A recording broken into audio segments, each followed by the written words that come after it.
everyone, in this week's episode I'm going to break down 5 unhooking skills that I use with clients to help them have a new relationship with difficult thoughts and feelings when they pop up. In the heat of the moment, it's so easy to let a negative thought overwhelm us. And in our internal world, they can make us really reactive. In acceptance and commitment therapy, we learn to get better at noticing our thoughts, really listening to all of that chatter that's going on in our mind, and then giving that thought or that feeling a name, like, that's the I'm not good enough voice popping up in my head again. And then the third step, we learn how to neutralize, disarm the thought, like removing the fuse from a bomb, so to speak. And in a nutshell, another word for neutralize is to unhook. So in this video, I'm going to share with you guys these unhooking skills that we use to defuse our thoughts. And a quick disclaimer, I want to let you guys know that I'm still training to use ACT, and I'm also still a provisional psychologist, so this means I'm not yet fully registered.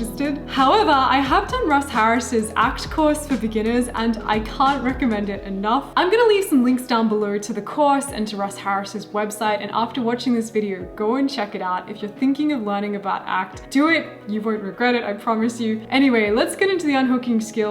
Before I break them down, I'm just going to let you know that usually I get clients to write out a list of difficult thoughts that they have that pop up. And some people find this hard to do, some people find this easy to do, but it helps me to gauge the client's level of awareness, and it also gives us some rich data to work with when we learn unhooking skills. Anyway, with all of that said, let's get into 5 different types of unhooking skills that I found very useful. The first one is called thank you. So basically, start by picking a negative thought like I'm not good enough or I can't do this. And just take a moment to sit with this thought and really listen to it. Notice it replaying in your mind, and then say to yourself, thanks mind, thanks for sharing that with me. I know that you're just trying to do your job, and this is your way of looking out for me. You could also keep it kind of short and just say, thanks mind, thanks for your input. In this instance though, you're defusing the power of that thought as it pops up by acknowledging its presence and being non-reactive. Another way to unhook from a thought is by changing the pace. If we pick the negative thought, I'm a failure, we could try slowing down the way that we say it. I am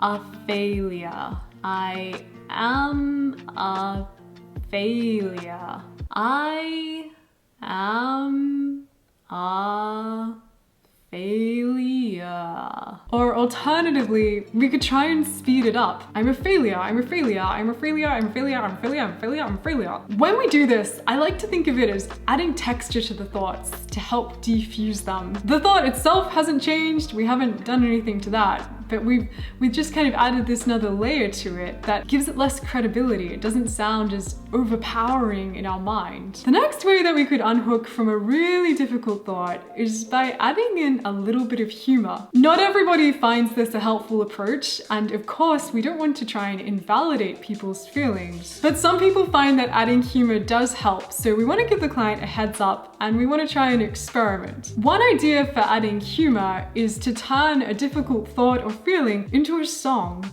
I can't remember the name of this song. Used to use it in choir practice. Something like Hello Silence My Old Friend. Anyway, you could use this tune, but instead sing it like this. Hello depression, my old friend. Or another idea, you could pick a difficult thought like I am an idiot, and then you could sing it along to Happy Birthday. I am an idiot. I am an idiot. I am an idiot.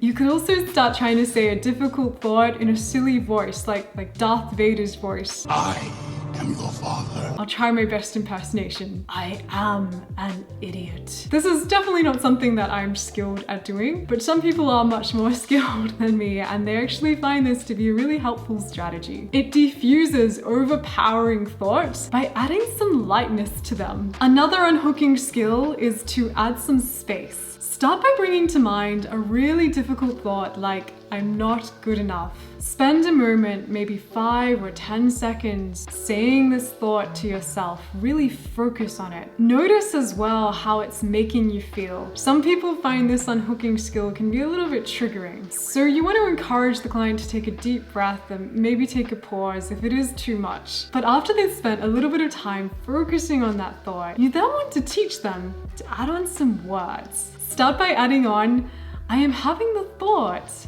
that I am not good enough. You can see how this instantly sort of diffuses that overpowering thought. I'm having the thought that I'm not good enough. Repeat this a couple of times in your head and see if that makes a difference in how you feel in your relationship with this thought. You could go another step further and say, I notice that I'm having the thought that I am not good enough. I notice that I'm having the thought that I'm not good enough. When we add on these extra words to this thought, I like to think of it as creating more space inside our heads so that we have more room to sit with this really tough thought. Gives us a little bit of breathing space. It makes that thought a little less overwhelming. Finally, the last unhooking skill that I'm going to suggest in this video is to get creative. Grab some pens and paper or open up an app like Canva and turn that thought into a creative design. Again, this might not be for everyone, and I really can't stress this enough. We're not trying to invalidate somebody's thoughts or feelings, so always give the client a heads up. What we're trying to do is defuse that thought, change our relationship with it. When you look at that thought on paper or on your computer screen, colorfully decorated, this is another way that we can defuse its power by bringing some lightness to the thought. So yeah, those are some unhooking skills. I hope that you found it helpful. And remember that there's lots of different ways that we can unhook from difficult thoughts and feelings as they pop up. Russ Harris, a major voice in ACT, encourages people to get creative and try and come up with their own unhooking skills or adapt from his. And I strongly encourage you to get creative and try them out or come up with your own as well. And also definitely check out Russ Harris's website and his resources. I'll leave some links down below. And yeah, I hope that you have a really great day, and I'll talk to you in another video. Bye!